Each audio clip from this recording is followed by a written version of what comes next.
La semana en RCR. Actualidad, entrevistas, comentarios del acontecer nacional e internacional en la semana de RCR TV.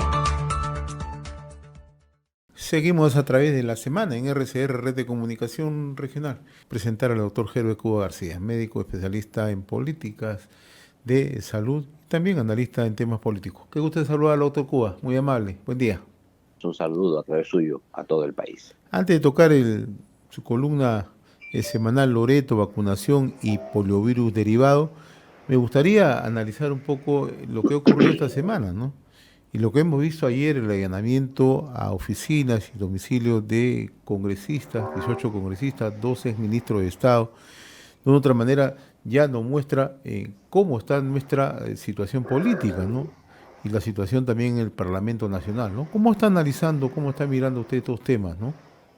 Mire, esta semana ha sido muy rica en eventos políticos y policiales también, judiciales. Pero creo que lo que está en estos momentos en acción es un proceso de reafirmación del gobierno, un proceso de reafirmación también de las fuerzas que de alguna manera yugularon el fallido golpe de Pedro Castillo. Hasta la fecha había como un empate técnico, había una especie de no querer hacer nada y que todas las cosas siguen en paz. Sin embargo, debido a todo denuncias que han venido saliendo de uno y de otro lado, creo que por fin la estructura del Estado ha empezado a defenderse. Y aquí creo que hay algunas ideas que sería bueno tomar en cuenta. Una primera de ellas es que la presidenta Dina Boluarte ha entendido que tiene que hacer una limpieza, entre comillas, de todo el aparato estatal, no solamente de reconstrucción con cambios, como ha señalado ella, sino de todo el aparato estatal.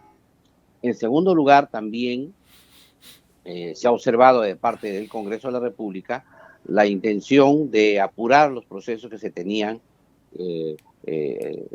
allí, porque desde el 7 de diciembre en que se produjo el fallido golpe de Estado, hasta recién esta semana, se ha podido recién quitarles la inmunidad que gozaban los ministros de Estado del presidente Castillo, incluyendo excongresistas. Incluyendo congresistas. En ese sentido, el tiempo que se ha tomado el Congreso para poder poner a disposición del Poder Judicial de los ministros ha sido sumamente prolongado. Era una especie de como que no querían hacer nada. Y por otro lado, también hay que señalar que la población poco comprende ahora que los congresistas ya no tienen inmunidad. Y como no tienen inmunidad, pueden ser inmediatamente también investigados e incluso procesados sin ningún inconveniente, a pesar de que siguen siendo congresistas. Este es el caso de lo que ocurrió el día de ayer con 18 congresistas, a quienes les han allanado no solamente sus oficinas, sino sus domicilios, con las consecuencias que hemos sacado. Es decir, en estos momentos tienes un congresista sin inmunidad, donde la Fiscalía y el Poder Judicial pueden actuar libremente, la policía también, sin necesidad de mayores trámites burocráticos. Pero al contrario, tienes un poder ejecutivo sumamente blindado, que tiene todas las prerrogativas del antejuicio y que tienes que cumplir todos los plazos legales, el debido proceso, citar que no acuden, que sí acuden, que no quieren declarar, que se niegan al silencio, etcétera, y que han dilatado el proceso hasta el momento en que estamos presentes. Entonces aquí creo que hay una disparidad, evidentemente, dentro de los dos poderes, tanto entre el Ejecutivo y el Legislativo, en el sentido de la inmunidad, y aquí se ven las consecuencias. Ha sido para la Fiscalía de la Nación, ha sido allanado 18 despachos congresales sin ningún inconveniente, pero no podíamos hacer lo propio con una expresidente del Consejo de Ministros, porque eso requería pues que se le levante la inmunidad. Esto por otro lado, también hay que señalar que el impacto que esto ha tenido ha sido mayúsculo, porque hemos visto cómo hay toda una consigna dada desde Barbadillo, desde el expresidente Pedro Castillo, al poner la puntería en el Congreso. Él señaló que había 500 millones de soles que se repartían a los congresistas. Entonces, ese dato duro lo ha señalado precisamente para generar una corrida de las investigaciones hacia el propio Congreso de la República, que es lo que se ha visto el día de ayer, ¿no? Es evidente que esa declaración que se hizo en el marco de su proceso que tiene, no podía pasar desapercibido por la Fiscalía de la Nación. Por otro lado, también ya se asienta, digamos, el Poder Ejecutivo. Vemos a una presidente con todas las falencias que se tienen, sin embargo, ya que ha tomado las riendas del Poder Ejecutivo, ha empezado como se dice, a gobernar, y también ahí se ha visto la disparidad y las falencias que tienen algunos ministros, algunos sectores, que tienen serias dificultades para enfrentar las medidas que se requieren en estas circunstancias.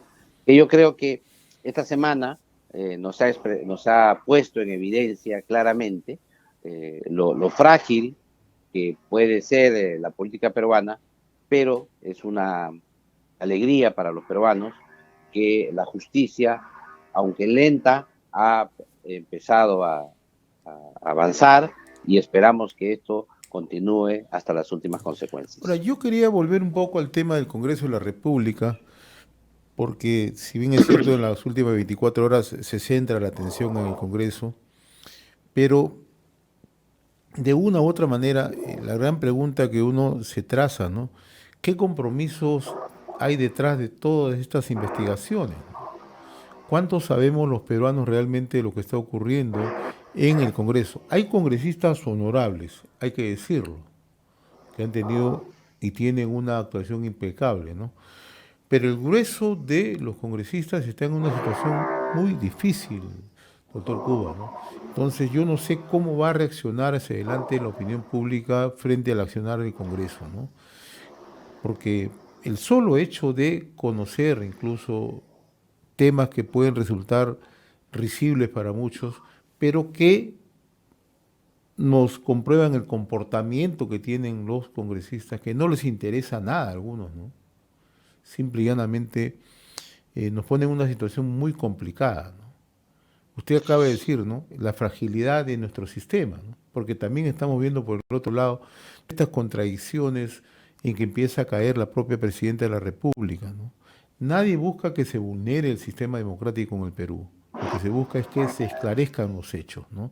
Entonces, esta fragilidad del Congreso, este accionar del Congreso, ¿puede tener una respuesta en la opinión pública, cree usted?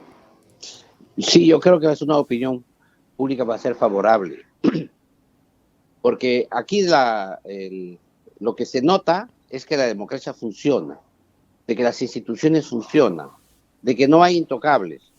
Si ha sido posible allanar 18 oficinas congresales, el comunicado que ha sacado el presidente del Congreso, en el que informan que ha dado todas las facilidades para que la Fiscalía puedan entrar y hacer las cosas conforme la ley, creo que representa para la opinión pública una satisfacción. Es más, lo que sucede es que ha demorado demasiado.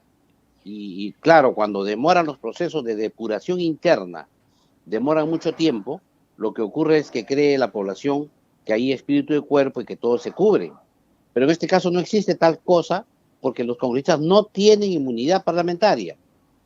Y por lo tanto, cualquier congresista que comete un delito puede ser juzgado inmediatamente por la Fiscalía y por el Poder Judicial sin ningún inconveniente. Y esto es lo que se ha demostrado el día de ayer.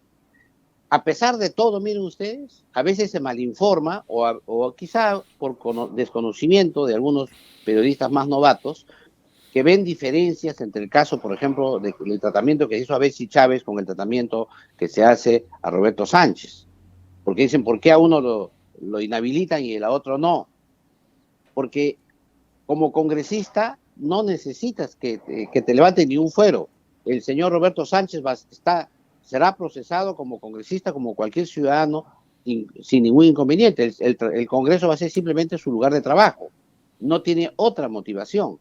En el caso de la presidenta del Congreso, viene con inhabilitación porque ya viene con acusación de la Fiscalía de la Nación al respecto. En consecuencia, lo que se ha hecho es dar el trámite correspondiente a la Fiscalía, en tanto ha sido presidenta del Consejo de Ministros y congresista a la vez. Ahora, ¿para Son usted cosas que no se disímiles. le suspenda a Sánchez es una buena medida? No, es una medida irrelevante, ¿Sí? porque además no puedes inhabilitarlo mientras no tenga una acusación firme de la Fiscalía. Inhabilitarlo significa que ya no trabaja en el Congreso, pero eso no significa que la Fiscalía no lo puede investigar, y lo va a investigar y lo seguirá investigando. Aquí lo que ocurre es que la gente cree que los congresistas tienen inmunidad. No tiene ningún tipo de inmunidad el señor Sánchez, y por lo tanto él va a ser juzgado como cualquier ciudadano, como usted o como yo, y evidentemente seguirá trabajando en el Congreso, porque todavía sobre él no hay un pedido de inhabilitación por parte del Poder Judicial o de la Fiscalía en este caso. Por eso es que la decisión que ha tomado el Congreso ha sido la correcta, ha sido no, más bien inhabilitarlo, y ha sido un abuso del Congreso, de la mayoría congresal por ello. Yo creo que ha habido un respeto del debido proceso, que es lo que manda la norma además. Ahora, eso no significa que no se le pueda inhabilitar en el futuro, si es que hay un pedido expreso de la Fiscalía de la Nación, o si es que tiene una detención, etcétera, va a tener que ir a una suspensión de su ejercicio para que su accesitario pueda cumplir las funciones que debe cumplir él como congresista. Estos son temas totalmente distintos, pero que tienen la naturaleza de lo que significa que un congresista no tenga inmunidad parlamentaria. Ahora, yo quería ya ir al tema de lo que también ocurrió esta semana. La presidenta de la República ha anunciado que estamos ante la posibilidad o un eventual fenómeno niño costero, ¿no? Y la situación es bastante delicada. Somos un país vulnerable, somos un país que está demostrando que no ha tomado las medidas preventivas, las medidas de previsión que se requieren en esta situación, ¿no? Pero adicionalmente a esto se suma lo que usted decía, ¿no? La fragilidad democrática, ¿no? Y nos encuentra en una situación de emergencia, ¿no? ¿Cómo enfrentarla? Mire, acá hay 3 líneas de acción grandes, y empezaré al revés.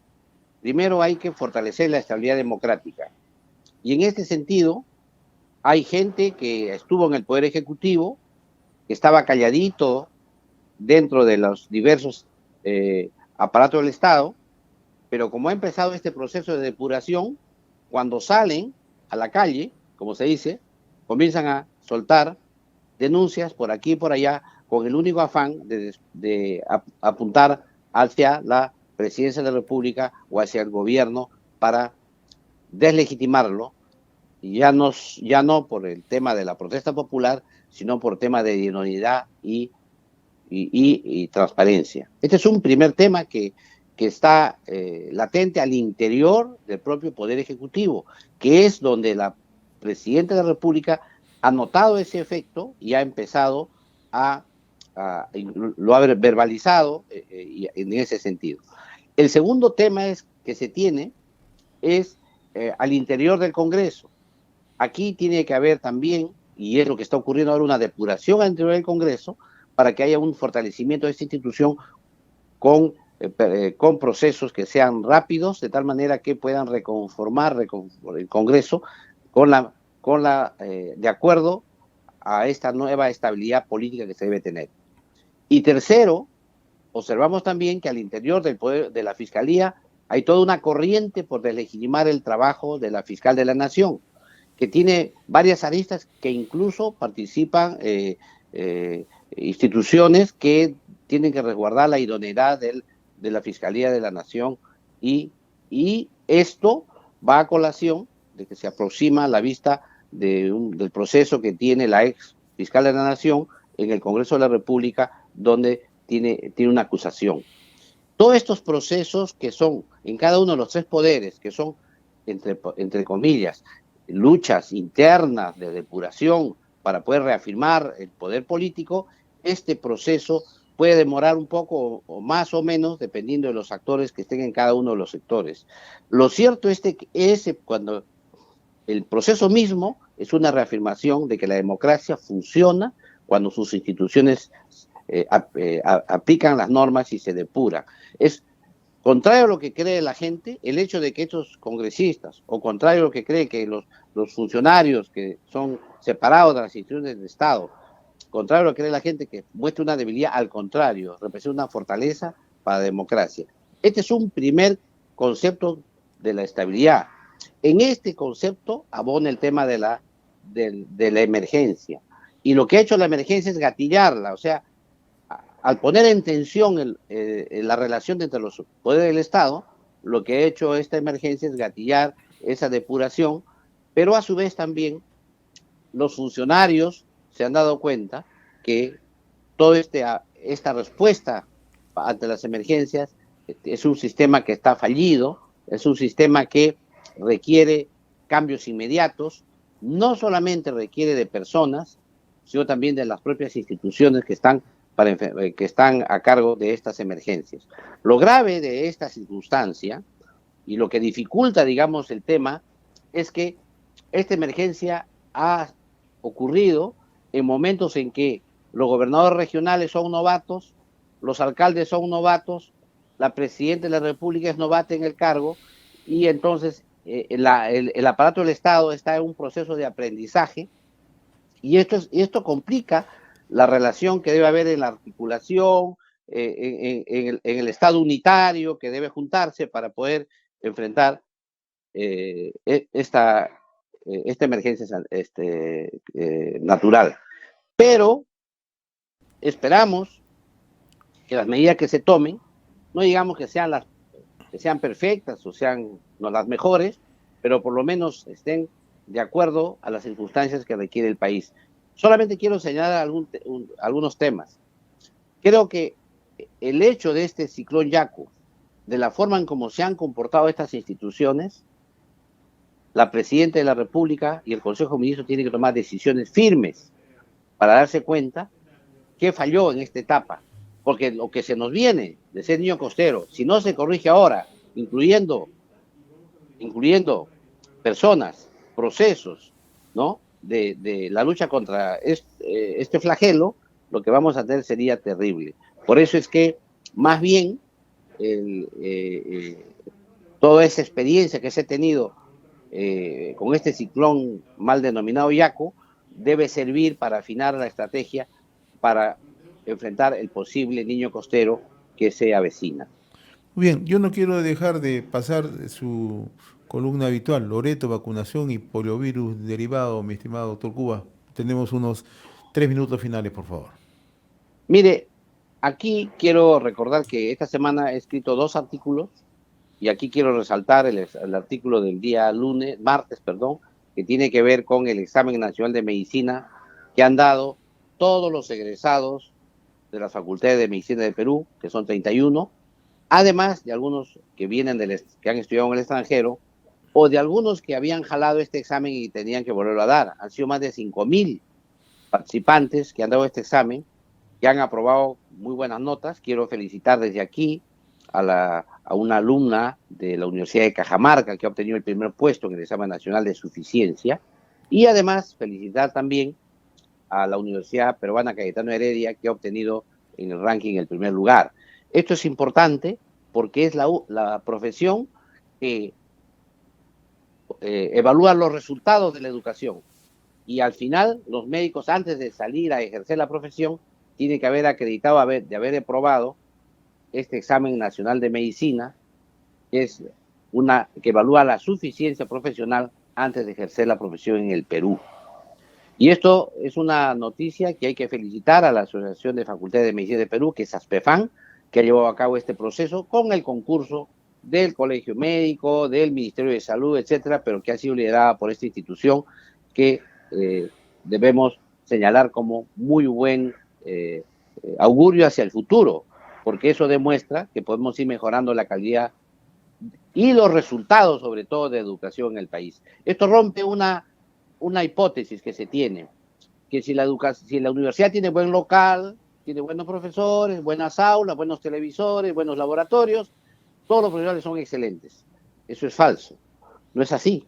Es bueno que haya buena calidad educativa, bueno que haya buena calidad de profesores, buena calidad de aulas, de infraestructura, de equipos, etcétera, pero si el resultado es el más importante, el examen nacional, que es un estándar para todos los egresados, eso es lo que se busca, el resultado en el alumno en concreto, con nombre y apellido. Y este año el primer puesto lo ha ocupado un estudiante de la Universidad de Cajamarca, la Universidad Nacional de Cajamarca, y eso también es un gran alegría, una gran alegría, porque demuestra de alguna manera que en todo el país hay excelentes y extraordinarios alumnos. Por otro lado, también esta semana nos ha preocupado el hecho de que se haya detectado en Mancerriche, en el Daten del Marañón, a un niño que tenía polio. Los análisis que le han hecho demuestran que es una polio que ha sido como resultado inducido por la vacuna oral que se le aplica a los niños contra la polio. Y esto, a pesar de que el padre señala de que el niño no ha sido vacunado. Por lo menos eso es lo que dice la nota de prensa que ha dado, la nota periodística que ha dado el Ministerio de Salud. En ese sentido, entonces, se pone la idea de que ha sido vacunado otros niños con esto, que han tenido, son gotas orales, se ha desarrollado el virus en el intestino y ha comenzado por las excretas, por las heces, a botar el virus, y esto ha podido contagiar a un niño que no había sido vacunado, que es el niño que está ahora en tratamiento. Esto ha puesto, evidentemente, la señal en el comportamiento del Ministerio de Salud. Por un lado, en el comportamiento de la escasez de vacunados, de la mala cobertura de vacunación que tiene el Ministerio, y esto ya lo habíamos hallado con usted mismo en este programa en reiteradas oportunidades, pero demuestra que si los niños no están vacunados, la propia vacuna que se coloca a otro niño vía oral puede inducir la enfermedad en otro niño. Esto lo ha estudiado muy bien la OPS. En el artículo relato los tipos que generan estos virus que se producen a partir de la vacuna que se aplica, pero, ahí viene el pero, que existe otro tipo de vacuna que es inyectable. Es un virus inactivado, que es la famosa vacuna IPV. Es un virus inactivado que se aplica con inyección, sea en el muslo, sea en el brazo, se les aplica, y estos no tienen esos efectos de poder inducir la enfermedad del polio. Simplemente no tiene efectos, no tiene contraindicaciones, salvo alergia a alguno de sus componentes. Pero el resto de esta vacuna es la que el Perú debería aplicar en general en el programa para evitar precisamente estas causas. La pregunta es, ¿por qué ocurrió? Si ya había ocurrido antes, había ocurrido el año 2003, un caso en Moquegua, había ocurrido otro caso en Villa El Salvador en el año 2009, en el 2011 hubieron 4 casos en Lima, 1 en el Callao y 3 en Lima, por el uso de esta vacuna, que además llevó a que a través de una exigencia que hubo desde el Congreso de la República, con presencia de los padres de estos niños y los propios niños que acudieron a la Comisión de Salud, se exigió que el Perú abandone esta vacuna oral que puede producir esta polio inducida por la vacuna y pasar a la vacunación inyectable, que es en este caso la que no tiene esos efectos. En ese momento, por los efectos que hemos comentado, se planteó que ambas vacunas vayan en modo progresivo un tiempo hasta que el Perú tenga muy buena cobertura de vacunación para que estos eventos no se realicen. Sin embargo, el Perú no ha tenido buenas coberturas de vacunación. Las cifras que tiene Loreto son totalmente deplorables. El riesgo que tiene por falta de vacunas Loreto es muy alto para que aparezcan las enfermedades. Por lo tanto, entonces, aquí se ha generado una enfermedad en un niño que alguien tiene que hacerse responsable. Yo planteo que aquí debe haber un resarcimiento. En este momento debe haber alguien que dé la mano a esa familia y además que tenga tratamiento de por vida, porque como todos sabemos, una parálisis flácida por polio durará toda su vida del niño. Este tema también planteo que debe haberse una investigación, tiene que haber responsables y hay que señalar por la propia información que da el Ministerio de Salud que las bajas coberturas de vacunación en el Perú eran inclusive antes de la pandemia. O sea, en 2019 ya teníamos coberturas bajas de vacunación. Esto significa que había todo un proceso de negligencia administrativa y en las políticas públicas desde antes de la pandemia. Pero hay que agregar aquí que en el año 2015, recordemos bien, en el Perú se produjo un proceso denominado de reforma de la salud. Y aquí hemos criticado varias veces que se priorizó el desarrollo curativo de las enfermedades, se priorizó la relación de los servicios, compra-venta de servicios, el mercantilismo en la salud, y se dejó de lado lo que se denomina la prevención, la promoción, el primer nivel de atención y en este caso las estrategias sanitarias. A tal punto que el 2016, cuando deja el gobierno del expresidente Ollanta Humala, las estrategias de vacunación se habían caído a cifras totalmente alarmantes. Y es recién a partir de 2017 en que los ministros que sucedieron, las ministras que fueron mujeres, las ministras que sucedieron comenzaron a tratar de levantar otra vez la estrategia sanitaria de inmunizaciones o de vacunaciones, hasta que en el 2019 todavía seguían bajas, no en los niveles óptimos, y vino la pandemia, que hizo que todo quede otra vez con un error, que casi cerraron los establecimientos de salud del primer nivel de atención, los centros de salud y los puestos de salud, con los resultados que tenemos hoy. Este caso es un caso emblemático y merece que la población se dé cuenta que nosotros debemos invertir en salud, en los medicamentos, insumos idóneos para la población, porque a veces por tener productos ya que en otros países se han dejado de usar, podemos tener problemas con nuestra propia población, ¿no? Y en esto es un llamado entonces a que el gobierno resarza a esta familia, porque lo que ha ocurrido es totalmente lamentable. Muchas gracias una vez más. Le agradezco, como siempre, doctor Herbert Cuba García. Gracias. Hasta la próxima semana. Muy amable. Gracias. Muy amable. Gracias. Hemos presentado La Semana en RCR TV a través del canal 796 de Cable Más.